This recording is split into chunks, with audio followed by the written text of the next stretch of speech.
સુરત શહેર પાંડેસરા પોલીસ દ્વારા ખાડી તેમજ વાવરો વિસ્તારમાં ડ્રોનની મદદથી ચેકિંગ કરાયું। શહેરમાં કાયદો અને વ્યવસ્થાની જાળવણીના ભાગરૂપે પાંડેસરા ખાતે પોલીસે કોમ્બિંગ યોજી હતી। પોલીસ કોમ્બિંગથી ગુનેગારોમાં ફફડાટ ફેલાયો હતો।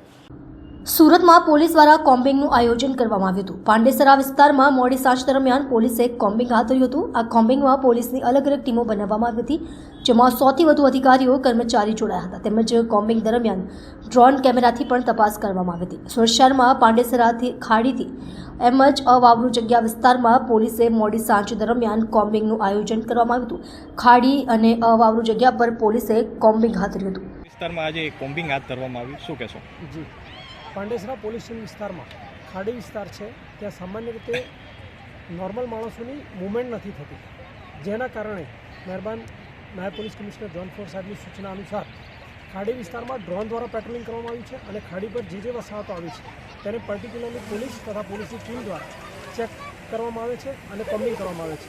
ત્યાં કોઈ ગુનાહિત પ્રવૃત્તિ થતી નથી, કોઈ અસામાજિક પ્રવૃત્તિ થતી નથી કે અસામાજિક તત્વોનો કોઈ અડ્ડો નથી। જો હોય તો અમને ડ્રોન દ્વારા સીધી હકીકત મળે છે, જેના ભાગરૂપે જ્યાં જ્યાં અત્યાર સુધી જે કોમ્બિંગ કર્યું છે ત્યાં સુધી કંઈ જણાઈ આવેલ નથી અને જ્યારે પણ કંઈ મળી આવશે તો તેઓ વિરુદ્ધ કાયદેસરની કાર્યવાહી કરવામાં આવનાર છે। અને સુરત શહેરમાં અવારનવાર આ રીતે જુદા જુદા વિસ્તારોને ટાર્ગેટ કરી અને કોમ્બિંગ કરવામાં આવતું હોય છે।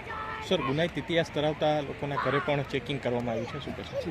ગુનાહિત ઇતિહાસ ધરાવતા માણસોના ઘરે પણ ચેકિંગ કરવામાં આવ્યું છે, જેમાં કેટલાક કિસ્સાઓ મળી આવેલા છે, કેટલાક નજરબાર છે। જે નજરબાર છે એમને ક્યાં છે અને શું છે, તેમનું લેટેસ્ટ અપડેટ શું છે તે પણ મહેરબાન ડીજી સાહેબની મેન્ટર સિસ્ટમ દ્વારા અપડેટ કરવામાં આવેલ છે અને દર 15 દિવસે તેનું મૂલ્યાંકન પણ કરવામાં આવતું